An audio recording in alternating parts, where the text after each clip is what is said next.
Assalamualaikum warahmatullahi wabarakatuh. Jumpa lagi dalam acara ngopi, ngobrol pikiran bareng Gai Salifah. Kali ini kita berada di pusat di Jakarta, di Jalan Jenderal Sudirman, di sebuah jembatan yang beberapa hari lagi tuntas kayaknya. Sebenarnya sudah tuntas, hanya tinggal dikit-dikit saja finishingnya. Di sebelah kanan saya Kepala Dinas Bina Marga, namanya Bapak Hari Nugroho. Selamat datang Pak Hari, selamat ketemu lagi di acara ngopi, ngobrol pikiran bareng Gai Salifah. Teman-teman ngopi bareng, Pak Hari Nugroho ini seperti nggak habis-habis memberikan kejutan buat masyarakat Jakarta dengan berbagai pencapaiannya. Banyak sekali pencapaiannya, nanti kita akan bercerita. Kita akan bertanya-tanya apa-apa saja yang sudah dikerjakan, dan terutama menyangkut yang kita duduki sekarang ini, yang kita sedang berada di lokasinya. Nah, Pak Hari, ini jembatan penyeberangan orang sebuah hadiah baru untuk warga Jakarta di akhir 2021. Apa ini namanya, Pak Hari? Jadi latar belakang Bang Ges, kita membangun JPO Karet Sudirman. Ini adalah di latar belakangnya dulu tuh JPO ini udah rusak. JPO-nya sudah rusak? Sudah rusak, padahal fungsi dari JPO ini sangat banyak manfaatnya. Karena di sini memang banyak digunakan dan selalu banyak orang menyeberang sini. Oh, banyak orang menyeberang lewat sini, lintasannya memanfaatkan JPO ini. Nah, kita berpikir kalau JPO ini dirobohkan makan waktu. Berarti apa? Berarti kita harus memperkuat struktur. Strukturnya diperkuat. Memperkuat struktur baru, sekaligus merevitalisasi, sekaligus membeautifikasi. Seperti apa sih yang diinginkan masyarakat warga Jakarta ini? Akhirnya dengan kita berkolaborasi dengan konsultan dan mendapat arahan dari Pak Gubernur, coba deh kamu buat JPO ini multifungsi. JPO multifungsi. Multifungsi. Bisa JPO, bisa GPS, jadi jembatan penyeberangan sepeda, bisa untuk ruang ketiga, dan bisa untuk interaksi. Gimana caranya? Jadi bisa JPO, bisa GPS, teman-teman ngopi bareng, GPS itu jembatan penyeberangan sepeda. Bisa juga ruang interaksi. Ruang ketiga. Terus gimana Pak Hari? Akhirnya apa? Selama 2-3 bulan kita langsung mendesain dengan PT Arkonin, dengan arahan dengan Pak Gubernur, cobalah buat JPO multifungsi dengan tema kapal pinisi. Kenapa kapal pinisi? Karena kapal pinisi ini kan kita sebagai negara maritim nasional itu kan banyak laut. Pinisi itu menjadi satu transportasi. Kita punya pelabuhan Tanjung Priok, punya pelabuhan Sunda Kelapa. Kenapa dibuat pinisi ini? Ya tentunya merepresentasikan pinisi alat transportasi kita. Pinisi alat transportasi kita yang menunjukkan juga Jakarta itu kota yang dekat dengan pantai. Betul. Makanya dibuatlah JPO dengan desain kapal pinisi ini sebagai representasi alat transportasi di tengah denyut jantung kota Jakarta. Jadi di tengah jantung kota Jakarta dibuat JPO dengan desainnya kapal pinisi, memberikan simbolisasi tentang kota Jakarta itu di pantai dan transportasi laut kita, namanya pinisi. Luar biasa Pak Hari. Nah, dengan sudah kita desain dengan Pak Gubernur, akhirnya terbentuklah JPO yang mungkin barangkali menjadi ikon lagi di Indonesia ini. Belum ada namanya JPO yang multifungsi. Belum ada di Indonesia? Belum ada. Yang ada hanya JPO itu untuk menyeberang orang. Sekarang karena kita sudah punya jalur sepeda di kiri kanan, mau menyeberang susah. Harus lewat flyover sana, muter lagi kan lama. Akhirnya dibuat sini. Nah, nanti begitu orang mau pindah jalur dari utara selatan, selatan ke utara, tinggal nyebrang lewat lift, naik. Nanti kita punya jalur sepedanya. Jalur sepedanya Jadi ada? jalur sepeda terpisah dengan JPO. Sudah masing-masing. Jadi jalur sepedanya terpisah? Terpisah. Jadi dari sepeda mau melintas, itu dia naik lift. Dari naik lift, itu kapasitas lift ada sekitar 8 sepeda. Dari lift 8 sepeda tadi keluar, dia punya jalur sendiri. Tidak mengganggu orang berjalan kaki. Jadi sudah punya trek sendiri gitu. Teman-teman ngopi bareng, ini imajinasinya luar biasa.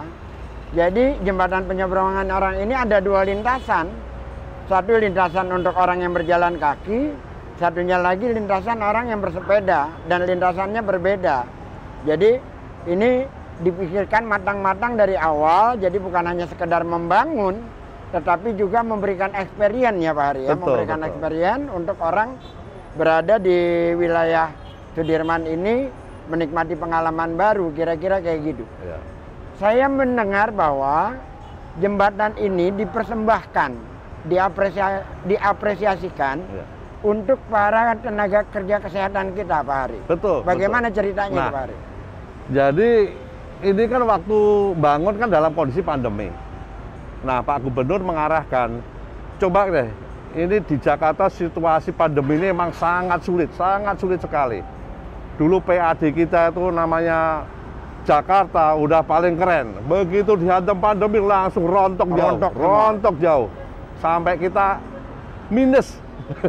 Jadi sampai agar kita tuh minus. Iya. Dengan bergeupacara dalam kondisi pandemi ini banyak sekali tenaga kesehatan kita yang meninggal Bang Ges. Nah ini tentunya Pak Gubernur mengapresiasi, ya sudah. Kalau gitu, buat prasasti untuk mengapresiasi tenaga kesehatan. Baik itu bidan, dokter yang meninggal pada saat di kurun waktu 2020 sampai 2021. 2020 sampai 2021. Nah, kita bersurat ke Dinas Kesehatan, ada berapa orang sih? Setelah kita cek, ternyata ada 37. 37 nantinya yang akan di dalam prasasti Anjungan nanti. Di sebelah mana nanti prasasti? Nanti di sebelah sana Bang Ges. Di sebelah sana? Jadi begitu nanti orang naik Anjungan, orang akan lihat Anda ada prasasti. Di situ tertera 37 nama, dan nanti kalau malam itu ada sinar. Ada sinar di sana? Ada sinarnya, jadi orang melihat nama siapa yang meninggal di kurun waktu tahun 2020 sampai 2021. Jadi akan kelihatan pagi, siang, malam akan kelihatan tulisan itu. Gitu. Teman-teman ngopi bareng, manusiawi sekali ya Pemprov DKI ini di dalam menghargai para tenaga kerja kesehatan kita. Bahkan nama-nama mereka akan dijadikan sebuah prasasti di daerah sini, dan setiap orang yang akan berkunjung kemari akan bisa membacanya. Orang-orang yang berjuang di garis depan dalam menyelamatkan sebuah kota di tengah pandemi. Dan JPO dan JPS ini adalah sebuah simbol yang diapresiasikan untuk kepada tenaga kerja kesehatan kita. Saya kira menjadi warga Jakarta sekarang adalah warga yang maju kotanya, bahagia warganya, bukan sekedar tagline ya. Betul. Jadi benar-benar menjadi sebuah kenyamanan baru terhadap perubahan kota yang ada sekarang ini. Itu akan diresmikannya kapan jembatan ini Pak? Nah ini mungkin sebelum kita bicara peresmian, kita bicara fasilitas dulu Bang Ges. Fasilitas apa yang ada di sini? Fasilitas di sini itu sudah dilengkapi berbagai macam dari sisi keamanan maupun kenyamanan. Keamanan maupun kenyamanan. Keamanannya apa? Satu, nanti di dek ini akan diatur sensor beban. Sensor beban. Jadi begitu ada 50 orang di sini maksimal akan bunyi sensornya. Oh, kayak kita masuk lift kalau dia nggak. Supaya nanti tidak terus orang pada penuh akhirnya ini. Jadi katakanlah beban kita hitung 300 orang. Tapi demi kenyamanan kita batasinnya saja 50. Begitu ada 50 sensor akan bunyi. Gitu. Sensor akan bunyi untuk keamanan. Untuk keamanan. Jadi fasilitas ini ada Anjungan ruang ketiga itu untuk ruang interaksi. Bisa selfie, bisa ngelihat pemandangan. Nah, di sini ada sensor beban. Dan kedua ada 9 CCTV yang akan melihat, memantau. Ada yang vandalisme enggak, ada yang kriminalitas enggak, jadi akan dipantau lewat CCTV. Lewat CCTV. Kemudian lift untuk teman-teman disabilitas. Jadi orang tua, ibu hamil, ibu menyusui, kita buat lift selain lift sepeda. Orang yang normal tentunya naik lewat tangga biasa. Betul. Kemudian secara material itu kita pilih yang material yang memang free maintenance. Contoh di railing maupun di lantai Kalau Bang Gas lihat ini apa nih? Seperti kayu. Seperti kayu melihatnya. Makanya tadi waktu awal saya bertanya kepada teman-teman, ini kayu. Kalau kayu itu maintenance-nya bagaimana? Ternyata bukan. Waktu itu dia mau pakai kayu yang kuat. Kuat tuh yang apa? Yang bengkinang atau apa? Mahal. Kayu merbau mahal. Cukup motif conwood bermotifkan kayu. Free maintenance, mau siang malam hujan tinggal dilap. Nggak ada rayap, nggak ada apalah. Saya memang ini jadi menyampaikan. Mewah. Maintenance-nya murah. Murah. Jadi memang kita dalam merencanakan sudah berhitung, mengkalkulasi bangunan megah tapi harganya murah. Harganya murah ya. Yang penting secara manfaat itu menjadi ikon ibu kota Jakarta. Pak Hari, saya mengulang lagi yang awal Pak Hari. Bahwa seluas ini hanya 50 orang nanti dibatasi dan itu ada sensor. Sensor. Artinya bahwa keamanan untuk orang yang berada di sini sudah dipikirkan matang-matang ya. Betul. Lalu lift untuk orang-orang yang menderita disabilitas. Juga ada. Ada, disiapkan. Kemudian selain itu kita lengkapi dengan tata cahaya ornamen lampu. Tata cahaya ornamen lampu. Pakai RGB, teknologi red, green, and blue.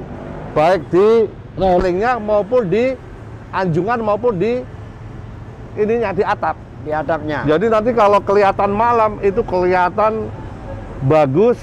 Kemudian kedua kelihatan pemandangan yang menjadi ikonik kembali. Selain menjadi manfaat yang luar biasa buat warga gitu.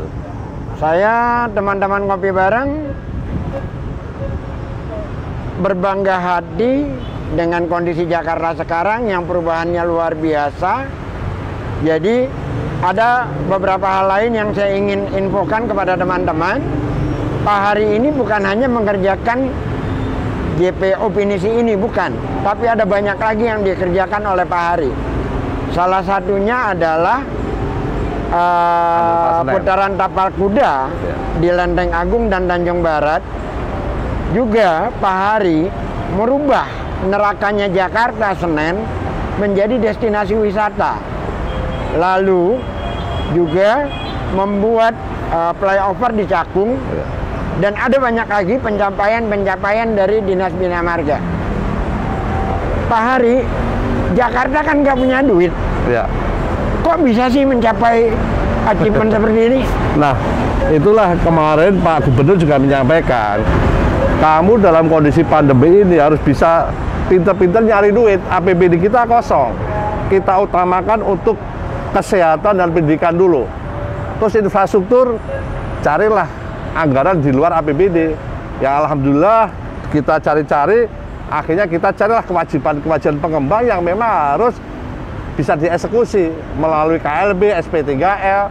Akhirnya ya terjadilah JPO ini gitu loh. Tanpa APBD kita bisa bangun. Jadi ini tanpa APBD, mencari dana dari luar APBD, dan progres pembangunan tetap berjalan.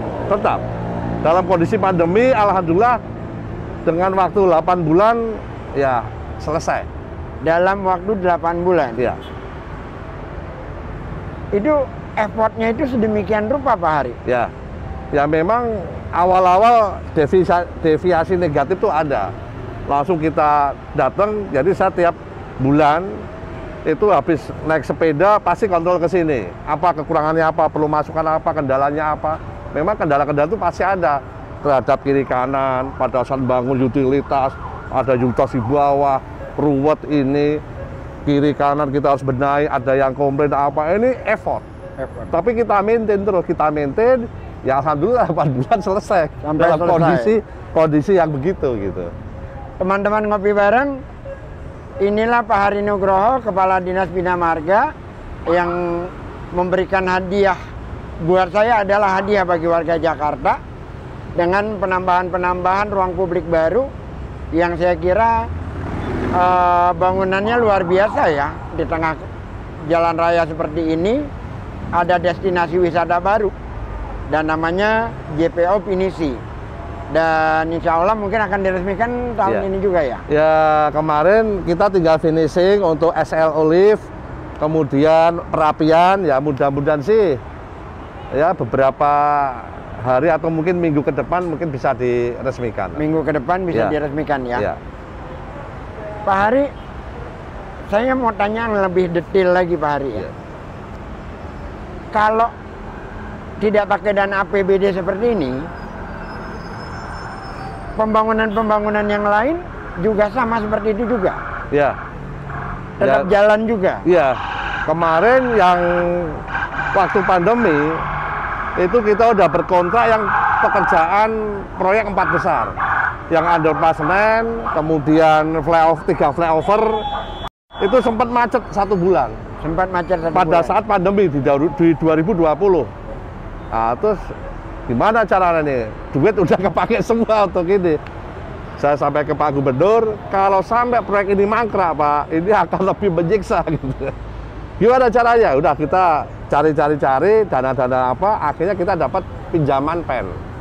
Dapat pinjaman pen? Pen, ya, dari SMI, akhirnya kita pergunakan. Udah, saya tanggung, saya utang sekian dulu deh untuk menjelaskan 4 pekerjaan ini.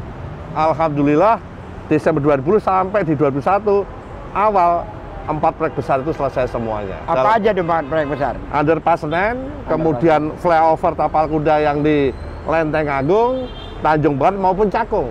Bersamaan gitu. Dan 4 proyek itu di tengah pandemi COVID yang menggerus APBD kita. APBD DKI. Dan kita pada saat melakukan itu sangat hati-hati. Karena apa? Kita harus melakukan protokol kesehatan maupun protokol konstruksi. Di dalam protokol konstruksi ada 1 pegawai yang kena COVID, proyeknya harus berhenti. Proyeknya harus berhenti. Walaupun hanya 1 orang. Makanya kita memilih itu seperti apa? Ya kita buat kawasan tertutup.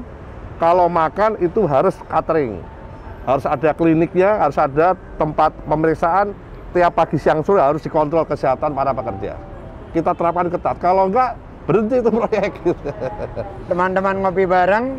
Jadi melaksanakan proyek di tengah pandemi itu kreativitasnya luar biasa. Pertama, pendanaan yang tentu saja tergerus. Jadi harus berpikir bagaimana mencari pendanaan baru di luar pendanaan seperti biasanya. Yang kedua, keamanan bagi pekerja. Tentu saja ini harus selektif, bahkan apabila dalam sebuah pekerjaan ada yang terkena COVID, maka satu lokasi pekerjaan itu berhenti. Belum lagi fasilitas untuk memberikan makanan, fasilitas pengangkutan, penginapan dan sebagainya, tentu harus dipikirkan matang-matang.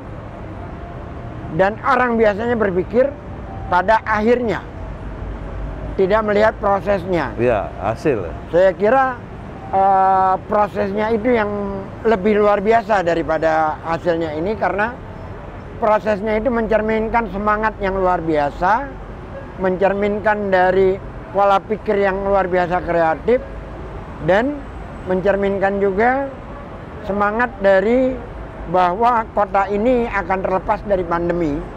Karena dengan pencapaian-pencapaian itu kan artinya bahwa dari awal sudah punya semangat yang kita tidak akan kalah dengan pandemi. Pak Hari, ini JPO Pinisi tersambungkan dengan trotoar. Trotoar di Jakarta pun jadi keren-keren Pak Hari.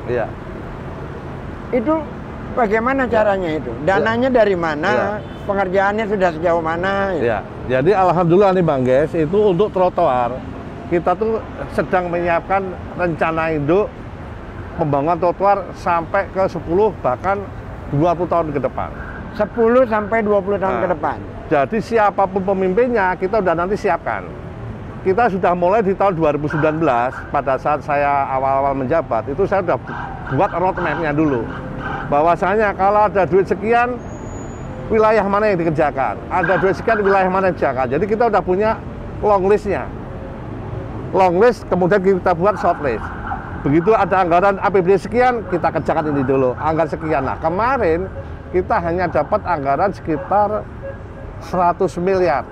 Anggaran 100 miliar. 2021 ini. Buat 2021. Akhirnya skala prioritas apa? Karena CSW yang sudah dibangun jadi, yang mengintegrasikan antara MRT dan busway koridor 13, akhirnya apa? Saya membenahi trotoar di sekitar CSW. Di mana itu? Di Kebayoran Baru. Di Kebayoran Baru. Kebayoran Baru dari mulai Walter Monginsidi, Senopati, kemudian Gunawarman itu kita rapiin. Jadi apa? Akses menuju ke CSW itu jadi terbuka sangat enak. Nah, mungkin Bang Ges bisa cek, alhamdulillah di Desember kemarin seluruhnya selesai. Seluruhnya selesai. Selesai yang di Kebayoran Baru maupun di 5 wilayah. Jadi kita memang sudah prioritaskan duit sekian ini dulu, duit sekian ini dulu. Nah, tapi kita juga nyari duit lagi, Bang Ges. Kota Tua nanti akan kita benahin lagi tuh. Kota Tua akan dibenahi lagi. Kita buat destinasi internasional juga, tapi tanpa melalui APBD. Mulai kapan nih Kota Tua, Pak? Kita mulai bangun mulai akhir Desember ini, Januari sudah mulai. Tuntasnya? Mau selesainya bangsa 6 bulan lah, 6 bulan. 6 bulan. Itu nanti akan menjadi kawasan seperti kayak di luar negeri. Kota Tua? Iya. Jadi orang bebas jalan, ada kawasan LEZ, Low Emission Zone. Jadi akan kita buat seperti Kota Tua di tahun 1435. Kita rubah itu. Dirubah seperti itu? Iya. Teman-teman ngopi bareng, saya surprise ya. Sebagai warga Jakarta, lahir di Jakarta, besar di Jakarta, melihat perkembangan yang ada sekarang. Belum selesai kita terkejut dengan jembatan penyeberangan orang CSW, integrasi transportasi Jakarta yang luar biasa.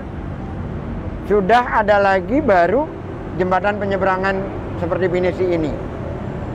Ini belum lagi kita nikmati secara bebas ya, belum diresmikan, belum apa. Sudah ada pembangunan baru di Kota Tua yang akan menjadi destinasi wisata baru yang dikembalikan kepada tahun 1465. 1465, Iya. 600 tahun yang lalu. Iya. Teman-teman ngopi bareng Jakarta merubah dirinya menjadi cantik, menjadi eksotik, sambil di tengah situasi yang sedemikian rupa peliknya, baik itu pandemi, baik itu politik, karena beban tekanan yang luar biasa dari teman-teman di DPRD maupun teman-teman yang lewat media sosial, tapi fokusnya itu tetap. Yeah. Inilah hasil kerja yang luar biasa saya kira dengan berbagai tekanan yang ada. Kota Tua 8 bulan lagi jadi. Ya. Bulan apa kira-kira? Ya, waktu itu sih targetnya itu di bulan Juni selesai. Bulan Juni selesai. Tapi karena mundur-mundur karena perencanaannya belum selesai, akhirnya jadi mundur. Perencanaannya sekarang sudah selesai. Sudah selesai, sekarang sudah kontrak penyedia udah. Mudah-mudahan start awal Januari kita main. Mulai di jalan Lada Dalam, Lada, kemudian ke Jalan Kemukus. Jadi akan kita kemas itu nanti. Nanti jadi, akan dikemas. Ya. Pak Hari, terima kasih banyak atas kesediaan waktunya untuk bincang-bincang di acara Ngopi Bareng. Teman-teman yang ingin menikmati jembatan Pinisi ini, silahkan, mungkin minggu-minggu depan ini sudah dibuka. Dan ini adalah sebuah gagasan baru tentang sebuah kota yang belum pernah ada se-Indonesia, jembatan penyeberangan yang memiliki dua lintasan seperti ini. Dan di akhir, mohon maaf saya katakan bahwa inilah kebohongan-kebohongan yang dilakukan Anies Baswedan. Karena kosakata kebohongan itu dibalik. Kebohongan itu kepada orang yang menepati janji-janji politiknya, yang menepati janji-janji kampanyenya. Inilah kebohongan yang berupa fakta, yang tentu saja tidak bisa terbantahkan oleh orang-orang yang di sebelah sana yang menamakan dirinya dari partai seputaran ibu kota. Dan saya kira buat Anda-Anda dari partai seputaran ibu kota juga boleh menikmati ini. Sambil berfotoria di sini juga boleh. Sambil Anda katakan bahwa Pak Anies adalah pembohong yang artinya bahwa dia menepati semua janji-janji politiknya. Terima kasih. Insya Allah Pak Hari kita ketemu lagi di lain waktu. Dan terus terang saja saya melihat ini semua surprise. keren, top. Terima kasih. Jakarta. Terima kasih banyak Pak Hari. Terima kasih. Silakan Pak Ucok. Ini Martua Hamis Siregar. Terima kasih. Baik, kita jumpa lagi di episode mendatang tentang perubahan kota Jakarta yang semakin maju, semakin bahagia warganya. Salam.